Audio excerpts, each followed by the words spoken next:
에스겔 43장 6절에서 9절 말씀 우리 한 절씩 교독을 하시겠습니다.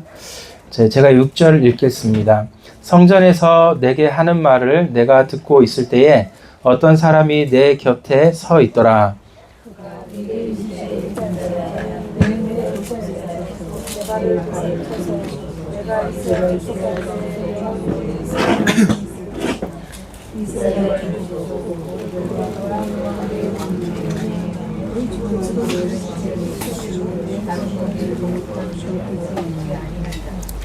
그들이 그 문지방을 내 문지방 곁에 두며 그 문설주를 내 문설주 곁에 두어서 그들과 나 사이에 겨우 한 담이 막히게 하였고 또 그 행하는 가증한 일로 내 거룩한 이름을 더럽혔으므로 내가 노하여 멸망시켰거니와 이제는 그들이 그 음란과 그 왕들의 시체를 내게 멀리 제거하여 버려야 할 것이라.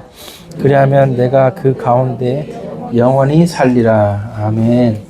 여러분, 이 에스겔 43장의 요 지금 본문은요, 에스겔 성전이라고 합니다. 에스겔 성전. 여러분, 그 구약 이스라엘 역사에 성전이 뭐가 있었죠? 처음에 모세가 이 광야에서 받은 성막이 있었죠. 그 다음에 첫 번째 세운 성전 이름이 뭘까요? 다윗 아들 이름인데, 예, 그렇죠. 솔로몬 성전이 세워졌습니다. 그 영광이 엄청난 거 아시죠? 솔로몬 성전은 정말 아름답게, 정말 있는 거 없는 거 가장 값비싸고 귀한 보석과 재료들로 솔로몬 성전을 세웠죠. 제1 성전입니다. 그런데 남유다 북이스라엘 전부 아수르와 또 바벨론에게 망하면서 포로로 끌려가고 하면서 성전이 무너졌죠. 무너진 다음에 다시 돌아와서 세운 성전의 이름이 뭘까요? 제2 성전? 스룹바벨 성전. 다 알고 계신 줄로 압니다. 모른 척 하지 마세요. 여러분, 스룹바벨 성전을 세웠죠. 네, 스룹바벨 성전 세웠는데 제3 성전을 헤롯 성전이라고 안 해요. 왜 그럴까요? 헤롯도 분명히 40년 넘게 막 공사해가지고 성전 만든 거 아시죠? 근데 헤롯 성전은 제3 성전이라고 안 해요. 왜 그럴까요? 왜냐면은 그 스룹바벨 성전을 그 인테리어 공사한 걸로 보는 거예요. 그래서 스룹바벨 성전을 무너뜨리고 성전 세운 게 아니죠. 그래서 헤롯 성전은 제3 성전이 아닙니다. 그래서 제2 성전은 그냥 스룹바벨 성전이에요. 근데 헤롯 성전은 이제 그냥 스룹바벨 성전을 그냥 인테리어 공사 한 거다, 보수 공사 한 거다, 이렇게 이해하시면 되는데, 근데 문제는 이제 뭐냐면 헤롯이 그렇게 해놓고 그 뒤에 누가 와서 다 무너뜨렸어요? 로마가 와서 그 티투스 장군이 돌 위에 돌 하나 남기지 않고 성전 무너뜨린 거 아시죠? 예, 다 아시면서, 예. 이럴 때 호응을 좀 해주시면 제가 힘이 납니다. 그래서 그 아시죠? 그러면 네, 알죠. 이렇게라도 하시면은 아는 척이라도 좀 해주세요. 예. 원래 또 아시잖아. 여러분 왜 그래? 예. 그렇게 해서 이제 하고요. 그리고 나서 무너진 다음에 마지막에 역사의 마지막에 세워질 성전을 그 지금 환상 중에 본 사람이 에스겔이에요. 그래서 역사의 마지막에 세워진 성전은 2000년 전에 예수님이 다 사역하신 이후에 마지막에 역사의 마지막 페이지 성전이 완성되는 걸 보는 게 에스겔이에요. 그래서 그 제3 성전은 뭐냐? 에스겔 성전이라고 우리가 생각을 하는 거예요. 에스겔이 보는 환상의 성전이 뭐다? 제3 성전이다. 이렇게 우리가 이해를 한다는 거죠. 자, 그런데 이 제3 성전을 보십시오. 8절입니다. 특히 8절에 보시면은 그 가증한 일을 이제 8절 중간 이하로 보시면은 그 행하는 가증한 일로 내 거룩한 이름을 더럽혔으므로 내가 노하여 멸망시켰다. 그 전에 성전들을 멸망시켰다. 이렇게 얘기하죠. 그리고 9절 보십시오. 9절 보니까 그 음란과 그 시체를 멀리 제거하여 버려야 한다. 왜냐? 이것이 거룩합니다. 이렇게 이제 얘기를 하신단 말이에요. 다시 말하면 이렇게 그 죄악을 그 멀리하고 죄를 씻고 죄를 없애서 그 가운데 거룩함이 있을 때 여기 9절 하반절 끝에 보세요. 그리하면 내가 그들 가운데 영원히 살리라. 자, 보세요. 예수님이 십자가 지시고 죽으신 건 우리 죄를 다 사하시고 이제 은혜 가운데 우리가 거하지 않습니까? 그걸 복음이라 그래요. 예수님의 그 구원 사역을 복음이라 그래요. 우리는. 그런데 여기 또 마지막에 죄악을 제거해 버려야만 내가 그들 가운데 영원히 살리라. 하나님이 말씀하신다고요. 그럼 뭡니까? 이거는 율법을 말해요. 그러니까 분명히 예수님이 모든 죄를 사하시고 우리를 구원하셨기 때문에 우리는 예수님의 그 십자가라는 그 복음 아래 있어요. 그런데 동시에 이 율법을 절대 무시하면 안 됩니다. 그래서 죄를 미워하고 이 음란과 그 시체들 멀리 제거하는 것, 그리고 가증한 일을 제거하는 것, 그리하여 하나님의 거룩한 이름을 더럽히지 않는 것이 굉장히 중요한 일이라는 거죠. 여러분, 그래서 예수님의 십자가의 그 복음을 우리가 알지만 동시에 뭘 알아야 된다? 율법을 알아야 된다. 근데 율법이 복음이다, 이거죠. 다시 한번 따라해 봅시다. 율법이 복음이다. 율법이 복음이다. 네, 그렇죠. 율법이 복음입니다. 여러분, 율법은 복음이 아니고 예수님의 구원 사역만 복음이다. 완전 틀린 얘기예요. 완전히 헷갈려도 엄청나게 헷갈린 거예요. 완전히 그냥 헛다리 짚는 겁니다. 그래서 여러분, 지금 우리가 그래서 율법을 오늘은 벌써 440번째, 440번의 율법을 우리가 공부를 하는 거예요. 그동안 벌써 439번까지 했습니다. 지난주에 제가 보니까 번호를 틀렸더라고요. 지난주에 중간에 번호 10개를 띵가 먹어가지고, 그래서 그걸 다시 수정을, 여러분 집에 프린트물에 한번 보시면은 번호가 좀 틀려 있을 거예요. 그래서 그거를 고쳐서 놓으시길 바라고, 여러분, 그래서 오늘은 이제 440번부터 466번까지 함께 보겠습니다. 이 지금 613개의 율법을 우리가 볼 때에 이걸 613개로 정리한 사람이 누구냐?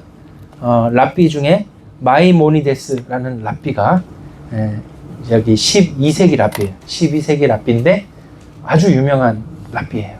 이 랍비가 이제 이 율법을 613개로 딱 정리를 한 겁니다. 그거를 그대로 제가 하나씩 좀 같이 살펴보고 있는 거예요. 이거를 자세하게 싹 다 자세하게 설명은 제가 못 드렸어요. 그러나 이게 하나하나 이런 율법 조항이 있구나라는 걸 우리가 같이 보고 있는데, 여러분 어떤 심정으로 하셔야 되냐면, 야, 이거 창세기, 출애굽기, 레위기, 민수기, 신명기에 있는 율법의 조항을 613개를 지금 우리가 다 공부해서 이게 뭐 써먹을 때가 있나? 뭐 이렇게 생각하실 게 아니고, 여러분이 이 율법의 정신을 배울 때 하나님을 만납니다. 하나님의 성품이 여기서 느껴지고요. 여기서 여러분들이 하나님 이런 분이시구나 알 수 있습니다. 그래서 그거를 여러분 잘 보시면서 이 율법을 사랑하는 마음으로. 그래서 다윗은 뭐라고 합니까? 율법을 주야로 묵상하는데 어떻다고요? 즐겁대요. 이 613개를 묵상하는 게 그렇게 즐겁대요. 아니, 세상에 어느 사람이 법 조항을 생각하면서 즐겁다고 말을 하겠어요? 그런데 이거는 단순한 법 조항이 아니고 뭡니까? 이거는 사랑이 담겨 있어요. 하나님의 선하심이 담겨 있으니까 이 율법의 법 조항을 생각할 때마다 너무 참 그 하나님을 만나고 느끼니까 너무 좋다는 거예요. 그래서 우리도 그렇게 해야 되겠죠? 그래서 저와 여러분이 시편 119편에 그 율법을 주야로 묵상하며 그 율례를 내게 가까이 할 때 얼마나 좋은지 시편 119편에 그렇게 길게 찬양하잖아요. 우리도 이걸 이해하시고 오늘 이제 440번부터 466번까지 좀 말씀드리겠습니다. 자, 440번 조항을 읽어보겠습니다. 시작. 말씀대로 판결하라. 예, 드디어 오늘 이제 그 사법에 대해서, 특히 재판에 대해서 하나님이 정하신, 하나님이 직접 다 정하셨어요. 그 재판에 대해서. 여러분, 10계명 그 10개의 계명 중에 재판에 대한 계명이 있는 거 아시죠? 그게 뭡니까? 그게 바로 거짓 증거하지 마라 라는 계명이 있어요. 이거는 거짓말하지 마라 라는 뜻이 아니에요. 재판장에서 그 판결이 있을 때, 재판관에서 이렇게 그 공판이 있을 때, 그때 거짓으로 증언을 하지 마라 이런 뜻이에요. 그래서 그걸 이해하셔야 되고, 자, 그래서 10계명 조항 10개씩 계명에도 그 제9계명에 거짓 증언하지 마라 라고 있듯이 재판이 굉장히 중요합니다. 여러분, 여기 중에 혹시 재판 받으러 가보신 분 한 번만 손 들어봐 주실래요? 아, 네. 재판, 아이고, 평생 살면서 재판 받으러 안 가보신 분 많죠? 예. 하나님의 은혜 가운데 사신 줄로 믿습니다. 그럼 여러분 혹시 저기 동사무소가 떼보면 빨간 줄 그어주신 분 손 들어보실래요? 없으시죠? 여러분, 빨간 줄은 거지면 안 되겠죠? 그런데, 보통 사람은 인생을 살면서 재판 받으러 갈 일이 쉽지 않죠? 예, 갈 일이 별로 없죠? 근데 재판 받으러 갈 정도가 되면 어떻게 된 거예요? 좀, 그쵸. 사기를 당했거나 사기를 쳤거나 둘 중에 하나. 그 다음에, 또는 뭐 이웃과의 분란이 심하게 있어야, 재판 받으러 가겠죠. 그러니까 재판을 받는다는 얘기는 무슨 뜻이냐면, 일반적으로 재판을 받는다 이 말은 갈 때까지 간 거야. 마지막에, 진짜 마지막에. 만약에 여기서 판결이 어찌하든 간에 뭐 감옥을 가거나 아니면은 매덕 물어준다거나 뭐 몇천만 원 물어준다거나 이렇게 된 거예요. 그러니까 재판 받는 사람한테 공정하게 안 하면 어떻게 됩니까? 그 사람 진짜 끝나요. 왜? 마지막까지 갔으니까. 마지막까지 갔는데 거기서 재판 똑바로 안 해주면은 얘는 진짜로 끝나는 거예요. 너무 분하고 억울하고 어디 가서 이제 갚을 데가 없어요. 만약에 이제 1심, 2심, 3심까지 있죠, 우리나라. 근데 2심, 3심까지 갔는데도 안 됐다. 그럼 진짜 끝나는 거예요. 그 사람은 얼마나 억울하겠습니까? 그래서 재판은 단순한 문제가 아니고 정말 한 사람의 인생에 제일 마지막 끝에 그 사람을 보호할 수 있는 안전장치와 보호장치가 돼야 되는 거예요. 근데 그 내용이 이 안에 다 있습니다. 여기 보니까 440번 말씀대로 판결하라. 근데 그 말씀 안에는 보니까 뭐가 있어요? 하나님의 사랑이 있는 거예요. 마지막에 하나님은 약한 사람을 얼마나 사랑하고 보호하시는지 우리가 너무나 느낄 수가 있습니다. 자, 441번 읽어보겠습니다. 시작. 율법에 따라 처벌하라. 예, 율법에 따라 처벌. 이 율법을 누가 주셨지요? 하나님이 직접 주셨죠. 그러니까 하나님이 직접 주시고 가르친 대로 그렇게 재판을 하라는 거예요. 그러면 재판장이 율법을 잘 알아야 돼요? 몰라야 돼요? 잘 알아야 되죠. 그러면 그 이스라엘 사회에서 율법을 제일 잘 아는 사람이 누구냐? 그게 제사장들이에요. 그게 제사장들이라고요. 그래서 제사장들이 재판장 역할도 해요. 같이 하는 거예요. 이해되십니까? 따로 사법고시 패스해가지고 재판장을 따로 세우는 게 아니에요. 따로 세우는 게 아니고 뭐 이런 말 있잖아요, 여러분. 신정통치라고 종교와 정치가 분리되지 않았다고 이런 얘기 아시죠? 그런 것처럼 제사장이 이 제사를 집례하는 제사장이 재판도 했다고 이렇게 돼 있는 겁니다. 그래서 율법에 따라 처벌을 해야 되기 때문에 그 율법을 잘 아는 사람이 해야 돼요. 그래서 이렇게 돼 있고요. 그 다음에 이제 하나 더 여쭤볼게요. 재판 받으러 왔는데 봐주면 안 될까? 얘가 잘못했어. 피고가 잘못했고 원고가 지금 억울해. 그럼 이제 피고 잘못했는데 원고 보고 야, 좀 봐주라. 이렇게 재판장이 판결을 안 해주고 시시비비 안 가려주고 처벌 안 하고 봐주라 그러면 어떻게 해? 그거 좋은 판단 아니에요? 안 돼. 그렇죠. 잘 말씀하셨어. 억울합니다. 이거 판결을 해줘야 되고 처벌을 해줘야 되는 거예요. 그래서 봐주는 게 결코 은혜가 아니라는 거예요.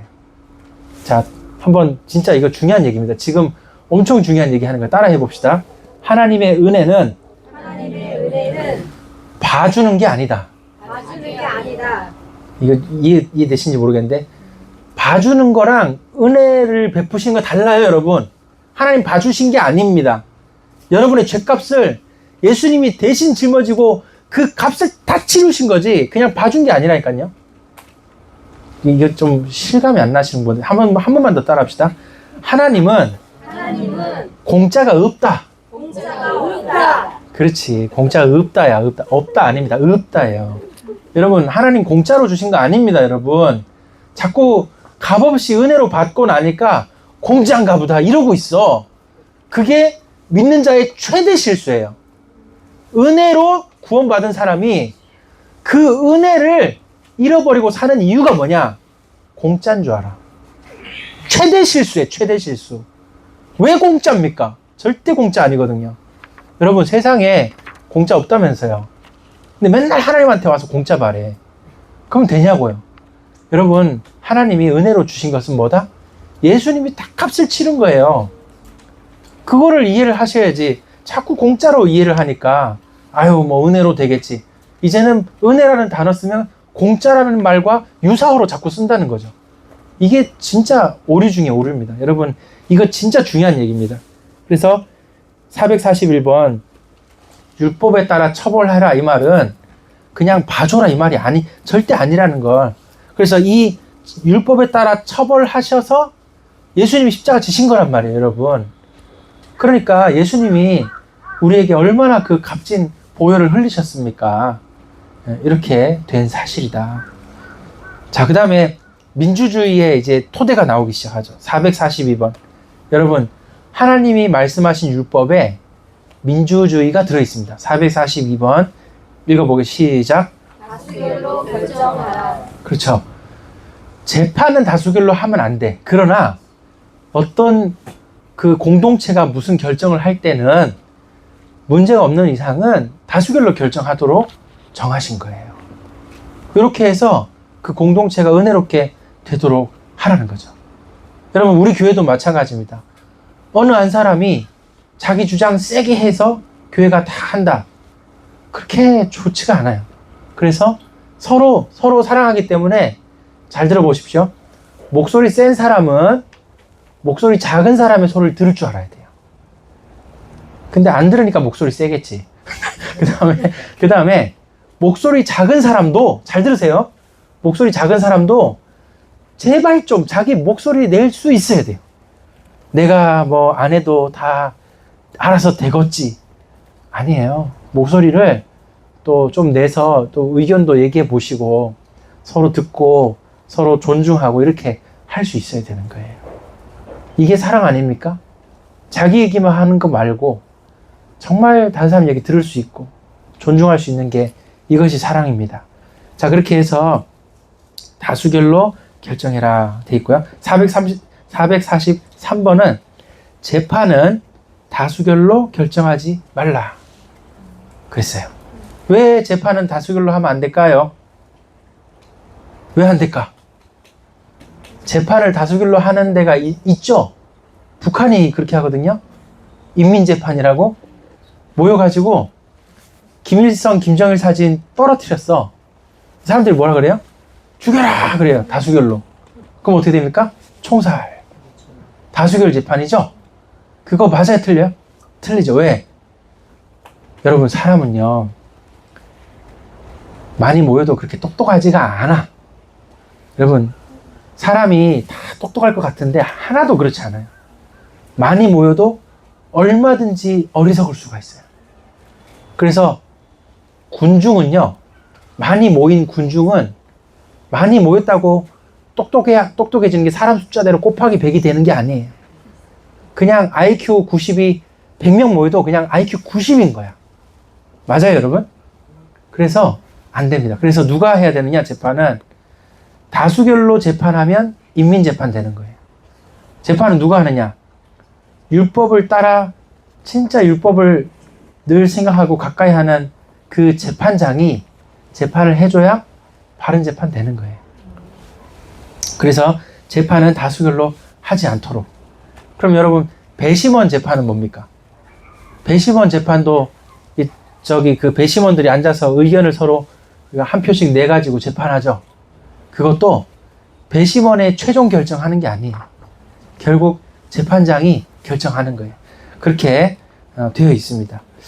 자, 444번 읽어보겠습니다. 시작. 하나님 말씀에 의한 판결에 순종하라. 그렇죠. 하나님 말씀에 의한 판결에 여러분 나에게 불리한 판결이 났다고 해서 막 나는 여기에 따를 수가 없어 이렇게 하지 말라는 거예요.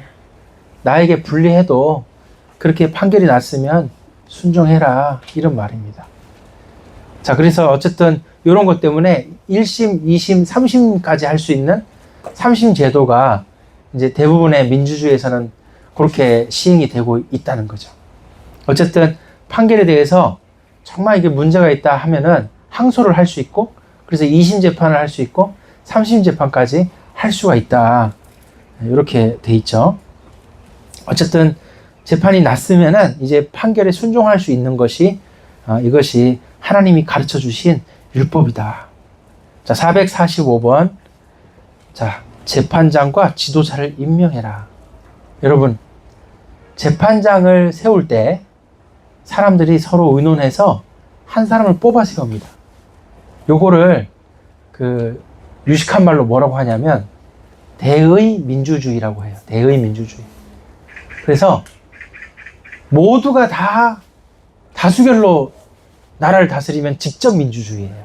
근데 아까 말씀드린 대로 다수결로 나라 다스린다고 직접 민주주의로 한다고 좋은 게 아니에요.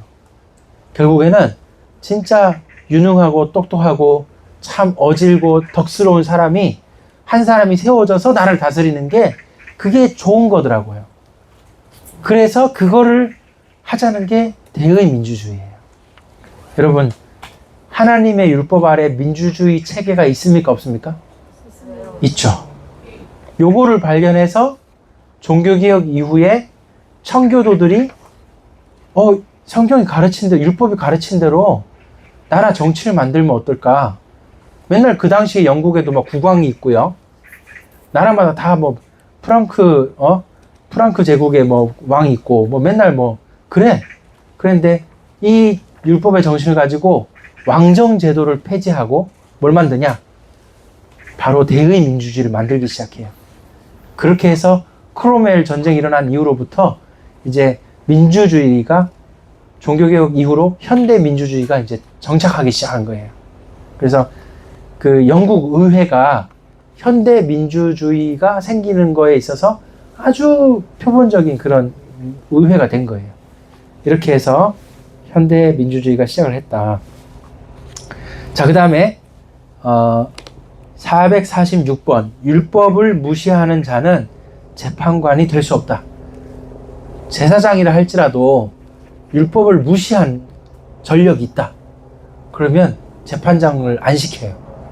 하자가 있는 거야. 율법에 이렇게 돼 있는데 저번에 판결하는 거 보니까 율법을 무시하는 거야. 그럴 경우에는 이제 재판장으로 안 세웁니다. 자, 그 다음에 447번. 재판관은 불의를 행하지 말라. 여러분, 재판장은요, 살면서 특히나 잘못을 행하지 않도록 조심해야 돼요. 불의하지 않도록 조심을 해야 된다. 그러니까 예를 들어서 판사인데, 지금으로 치면 판사인데 맨날 신호 위반해서 딱지 끊겨. 판사인데 알코올 한 잔 걸치고 운전하다 걸려가지고 면허 취소가 돼. 그러면요, 판사 자격 정지시킨다 이 말이에요. 이해됩니까? 그러니까 불의를 행하지 않도록 괜히 막 이상한 데서 네가 왜 거기서 나와 이러면서 이상한 재판장이 갑자기 그렇고 거기 왜 그런 룸사롱에서 나오냐고 그거 안 된다 이거지. 잘라버리고 그렇게 했다는 거죠. 자, 여러분, 그래서 재판관은요, 특히나 스스로 더 조심해서 이렇게 불의를 행하지 않도록 그렇게 하라는 거죠. 그다음 448번. 이런 거 중요합니다. 재판장을 저주하지 말라. 판결을 했는데 나한테 불리해. 그렇다고 뒤에서 욕하고 공격을 하고 저주하고 그러지 말라는 거예요. 그러면 여러분, 지금도 마찬가지인데 판사가 판결을 할 때 무슨 옷 입고 할까요? 판사복 입고 하는 거 보셨죠? 예, 그냥 양복 입고 나와서 안 하죠. 가운 입고 하죠. 왜 가운 입어요? 왜 입는지 아세요? 자기의 권위로 판결하는 게 아니고 신적 권위로 판결한다는 뜻이에요. 이 판결은 내 능력이 내 권위로 하는 게 아니야. 내가 이 옷을 입는 이유는 신적 권위로 재판하는 거야 라고 얘기하는 거예요. 이해되시죠? 그래서 가운을 입는 거예요.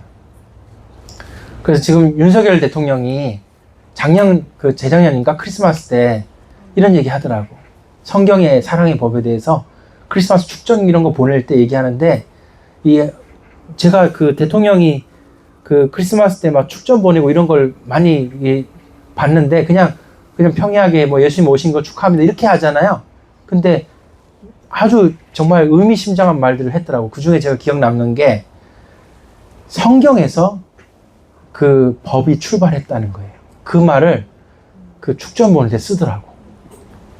모든 전 세계 헌법의 기초는 성경에서 시작했다고 그 평생 법을 가지고 산 사람이 그런 말을 하더라고. 그래서 뭐 어쨌든 간에 제가 그걸 들으면서 야, 이 사람은 좀 이런 말도 하네. 좀 놀랐어요. 이렇게 제가 이제 느꼈다는 거고요. 그 다음에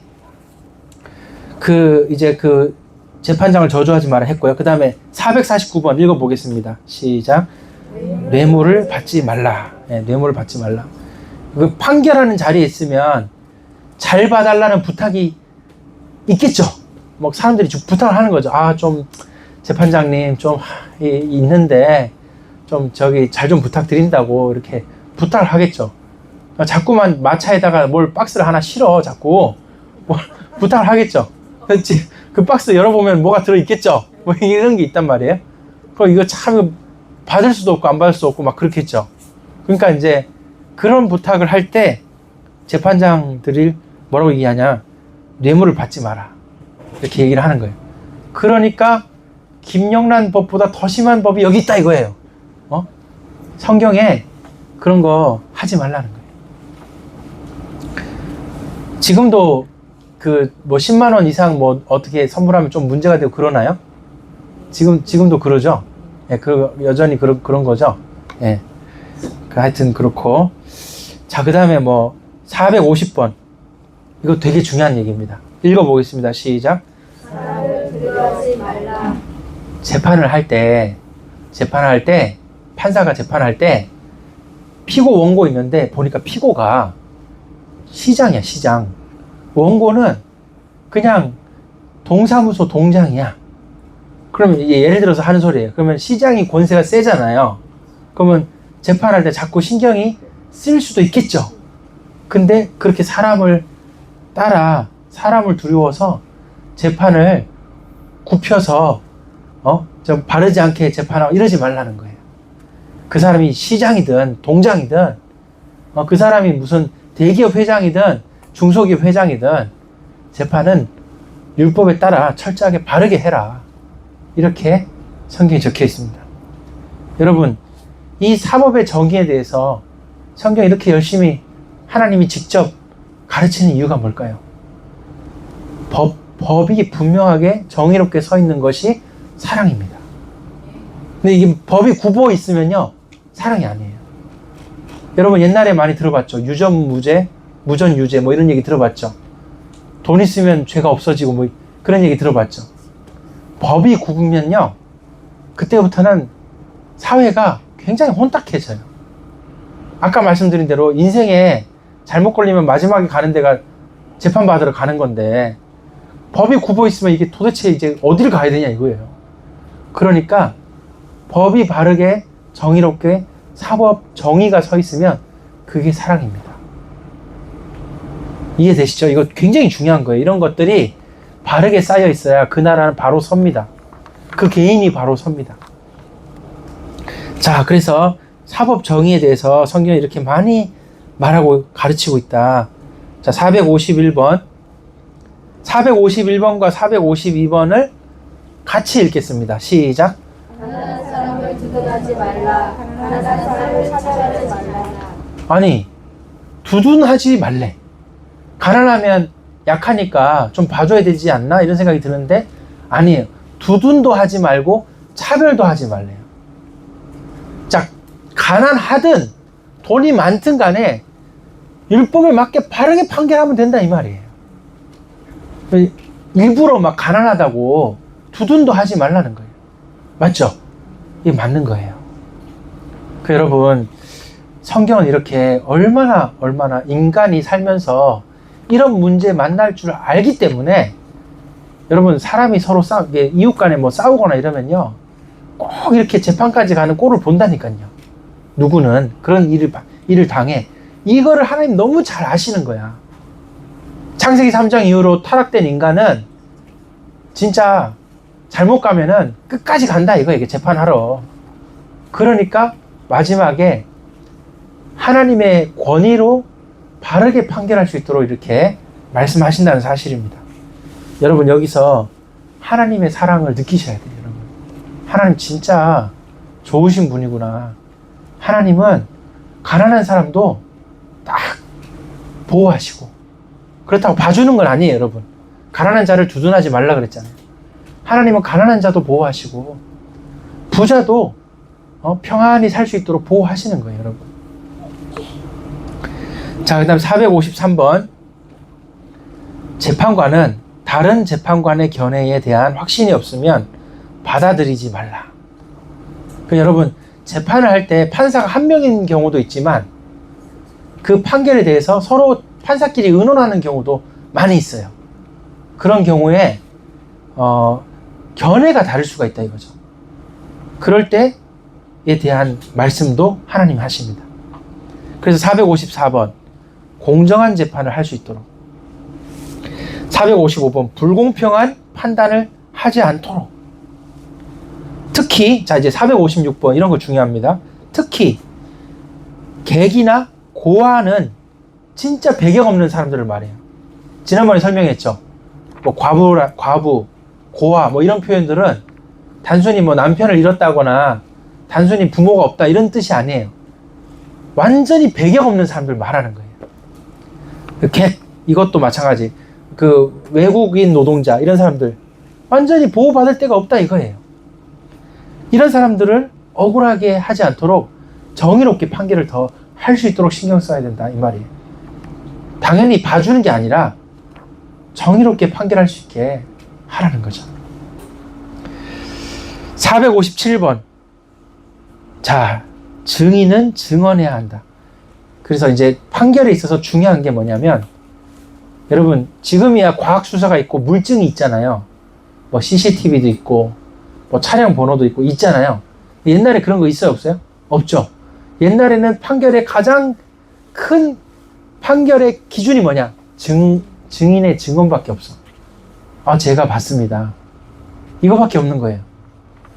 그러니까 증인은 만약에 증인으로 채택되면 증언을 하라는 거예요. 근데 증인으로 채택됐는데, 아, 저 안 해요. 뭐, 왜? 뭐 이해관계가 있어갖고 저 사람 불리해질까봐 나 증언 안 해. 이러지 말라는 거예요. 증인은 증언을 하라. 그 다음에 자, 458번. 증언을 충분히 검토해라. 그 사람이 증언을 했다고 해서 그게 무조건 맞다 이게 아니고, 증인이 또 다른 증인이 있는지 여러 증인의 말도 들어보고 그렇게 해서 채택을 하래요. 자, 그 다음에 459번. 이거 10계명의 제9계명입니다. 459번 읽어보겠습니다. 시작. 거짓 증거하지 말라. 그렇죠. 거짓 증거하지 말라. 거짓으로 막 증거하거나 이러지 말라는 거예요. 왜냐하면 재판을 굽게 만드는 건요, 하나님 굉장히 악하게 보십니다. 반면 우리나라 재판석에서 거짓으로 증언하는 거에 대해서는 우리나라는 그렇게 처벌이 약하대요. 그러니까 우리나라는 거짓말 잘하는 거예요. 특히 재판석에서 거짓말을 쉽게 잘해요. 그게 우리나라가 사실은 판결하기 어려운 거예요. 근데 실제로 제가 듣기로는 미국의 법원은요, 거짓을 증언하잖아요. 굉장히 무겁게 다뤄요. 그러니까 미국에서 까딱 거짓말 잘못했다 걸리면은 큰일 나. 그러니까 못해요. 근데 우리나라는 굉장히, 특히 한국말이 아 다르고 어 달라 여러분. 그러니까 거짓말 더 묘하게 하는 거예요. 거짓말 딱 해놓고 사람들이 왜 그랬어 이러면 내가 언제 그랬어요 이렇게 해도 돼. 그게 우리나라야. 우리나라 희한해. 말이 이 어감이 이렇게 느낌이 다 달라가지고 여러분 얘기 들었죠? 미국 사람들 통화할 때 말이 다양해. 뭐 yes, 뭐 no 이런 여러 가지 뭐 hello, bye bye 뭐 말이 다양해. 미국은 통화할 때. 우리나라는 통화할 때 어떻게 해요? 또 끊어. 통화 전체가 어밖에 없어. 근데 그 어가 다 억양이 다르고 그 느낌이 다르게 뜻이 다른 거예요. 이게 한국말이에요, 여러분. 외국 사람이 한국말 배우면 어려워요, 쉬워요? 어려워. 이게 통화할 때 어떻게 어만으로 통화가 되냐, 이거는. 우리나라는 이게 진짜 여러분, 진짜 우리나라 거짓말 진짜 안 해야 되는데 이게 진짜 우리나라 사회가 바뀌어야 될 문제예요, 이거는 진짜. 그래서 제가 답답해서 하는 소리예요.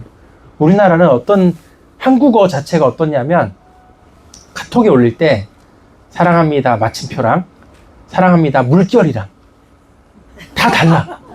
네도 네 뭐 다 달라. 이게 느낌이 이게 한국말이야. 그러니까 이게 카톡을 보낼 때도 이모티콘 그렇게 써야 되는 거야 이거는. 근데 외국 사람들이 그런 거 보면 신기하잖아요. 근데 여러분 진짜 우리나라 진짜 고쳐야 돼. 뭐냐면 거짓말을 너무 잘해. 지금 그냥 평상시 살면서 그냥 선의의 거짓말하고 뭐 이런 걸 얘기하는 게 아닙니다, 여러분. 실제 재판석에서 너무 막 잘하고. 여러분 우리나라는 뭐 카페에다가 핸드폰, 노트북 놓고 가도 안 훔쳐간다면서요. 당연하지. 왜 훔쳐가 그걸. CCTV 다 있는데. 여러분 그 아파트 입구에 택배 놔두고 가면 안 훔쳐간다면서요. 왜 훔쳐가. CCTV 있는데. 그런 몇만 원짜리 뭐 인생 걸 일 있어? 안 해. 그럼 안 해. 우리나라 되게 깨끗한 줄 알죠? 아니요. 사기건으로 재판 제일 많이 하는 나라 우리나라예요. 우리나라가 거짓말 진짜 많이 하는 나라예요. 진짜 이 문제라니까요. 그래서 여러분 우리나라는 법도 잘 지키고 좋은 나라 이게 그렇게 얘기할 게 아니에요. 인간은 어느 나라나 다 똑같아요, 여러분. 인간은 다 똑같이 못됐어. 언제 악마로 변할지 몰라. 사람 믿으면 안 되고 사람 무시하면 안 되고, 그죠? 사람이 사랑해야 되고 다 그런 거예요. 그래서 미국 사람은 나쁘고 한국 사람만 좋아. 그것도 틀렸어요. 여러분 인간은 다 죄악된 본성이 있음을 절대 잊으면 안 돼. 사람은 어디까지나 완전히 100% 믿으면 안 돼요, 여러분. 그래서 사람은 진짜 그 사람 놓고 기도하고 해야 되지. 너는 내가 믿는다. 그럴 수 없어요. 자, 얘기가 길어졌는데 거짓 증거하지 마라. 이거 이제 한국 문화가 바뀔 수 있도록 여러분 기도 많이 부탁드리고요. 그 다음에 이제 그 다음 보니까 460번 거짓 증언은 행한 대로 갚아주라. 거짓 증언을 잘못할 경우에는 진짜로 큰일 나는 거예요. 굉장히 무겁게 하나님의 율법에 그 하나님의 사랑의 법에 거짓 증언을 굉장히 무겁게 다룬다는 거를 여러분이 아셔야 돼요. 만약에 누가 거짓 증언해서 판결이 완전히 틀려져 버렸어. 그 책임을 누가 집니까? 거짓 증언한 그 사람이 책임 다 져야 돼요. 만약에 자기가 거짓 증언하는 바람에 상대 쪽에서 사형당해서 죽어버렸어. 근데 나중에 거짓 증언한 게 밝혀졌어. 그럼 그 사람도 사형이에요. 그대로 당하는, 그대로. 그러니까 거짓 증언 함부로 하면 안 돼. 굉장히 무거운 겁니다. 자, 그 다음에 61번. 한 사람의 말만 듣지 마라. 그쵸. 증인을 세울 때도 이렇게 여러 사람 세워서 듣고 판단하라 이거죠.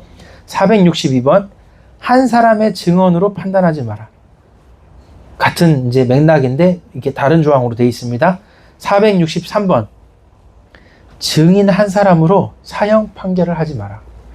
특히 사형 판결을 할 때는 증인 한 사람으로 하면 안 돼. 사형 판결을 특히나 더 주의하라는 거죠. 여러분 요즘에도 사형제도가 있는 게 좋을까요? 사형제도는 폐지되는 게 맞을까요? 손들기 한번 해보겠습니다. 여러분 신중하게 생각해야 돼. 자, 그냥 한번 손들기 해봅시다. 이게 안 드는 거 없어요. 둘 중에 하나 꼭 드셔야 돼. 자, 해봅시다. 사형제도는 폐지된 게 맞다. 손 들어보세요. 예, 손 내리시고 사형제도는 있는 게 좋겠다. 손 들어보세요. 예, 손 내리시고 예. 잘못 하셨대요. 잘못 들었다고? 예. 집에 가서 얘기합시다. 네. 자, 사형제도가 폐지돼 있죠. 지금 우리나라. 근데 전 세계적으로 사형제도 폐지가 많거든요. 근데 지금 분위기가 어떠냐면 사형제도 부활로 다 넘어가고 있어. 전 세계적으로. 왜냐? 흉악범이요. 흉악법이 흉악한 죄악을 안 멈춰요. 어차피 종신형 살면 되잖아. 뭐 이런 거예요. 그래서 상징적으로라도 사형제도가 있어야 된대요. 그래서 그래서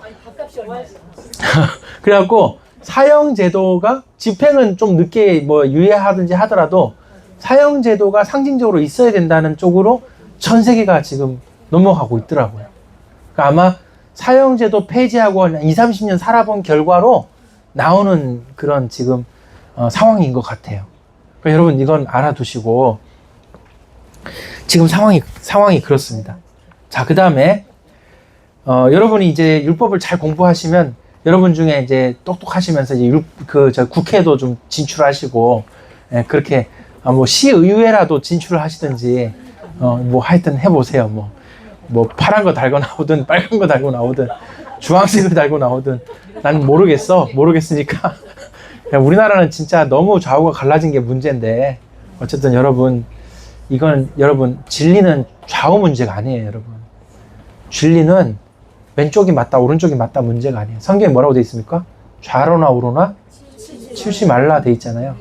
그러면 좌로나 우로나 치우치지 말라는 말이 진리를 고소하란 말이에요. 진리를 따라 걷는 게 가운데 길이에요.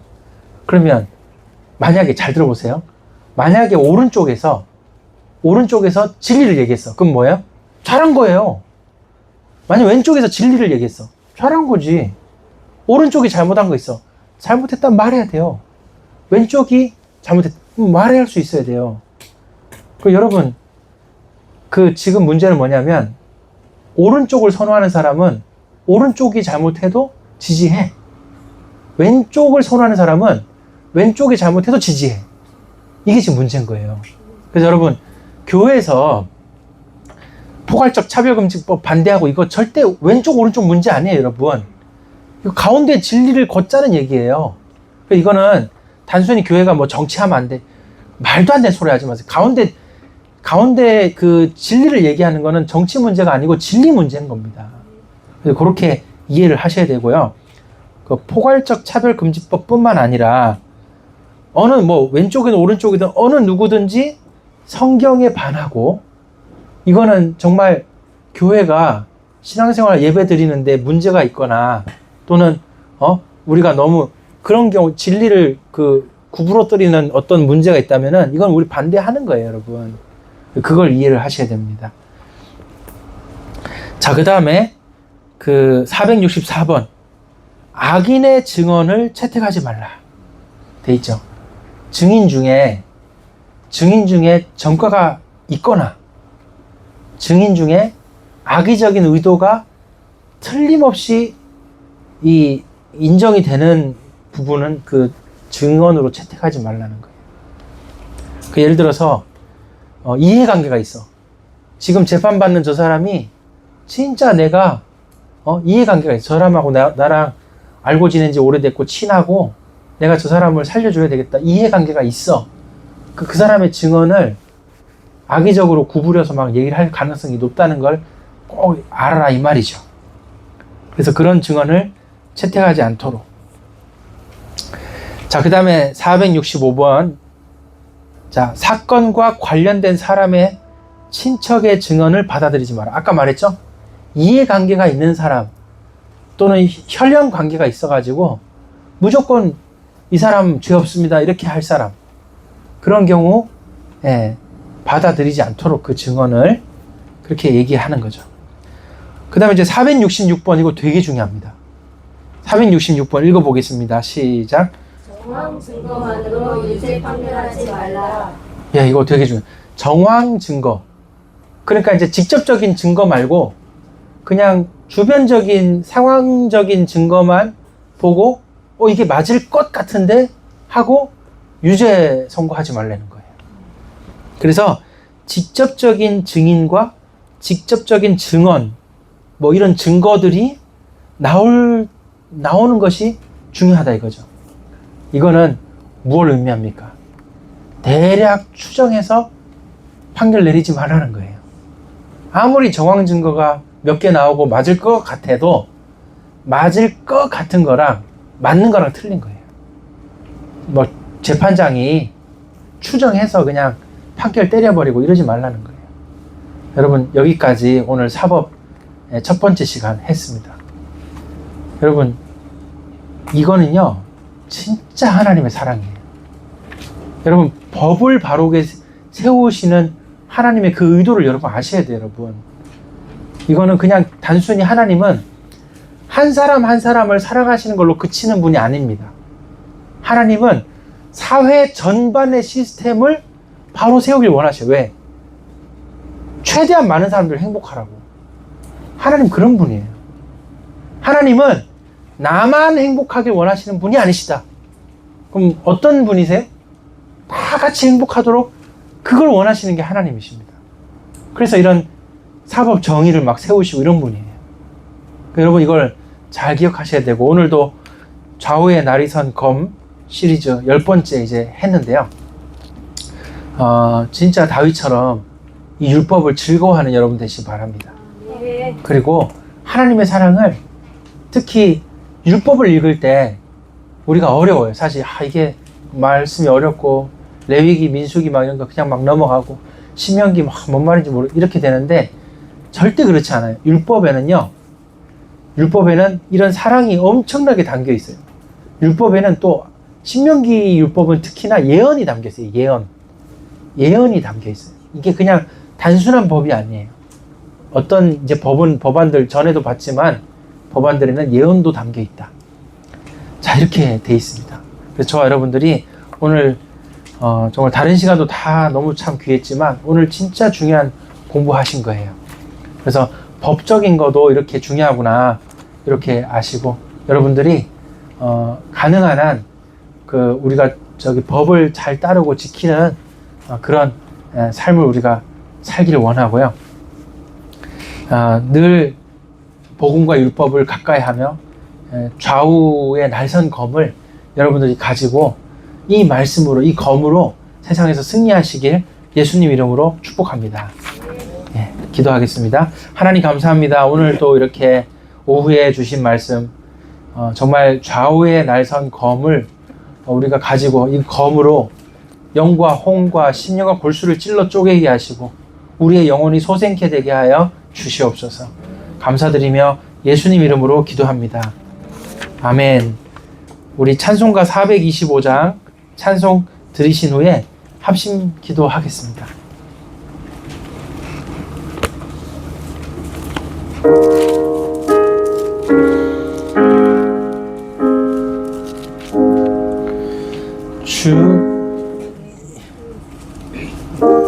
이 플랫.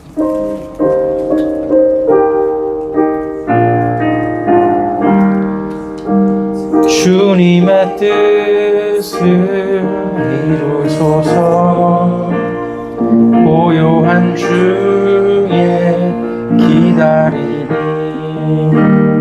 진흙과 같은 날 빚으사 주님의 형상 만드소서.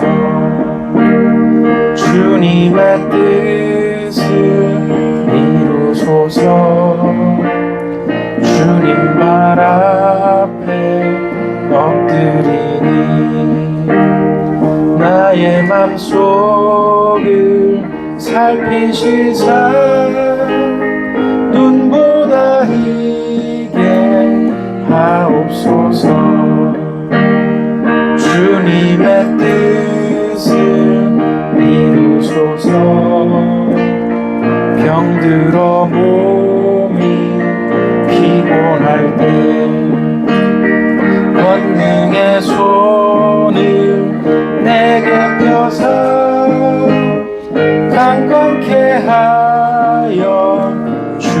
주옵소서. 주님의 뜻을 이루소서. 온전히 나를 주장하사 주님과 함께 동행함을 만민이 알게. 우리 다시 한번 1절.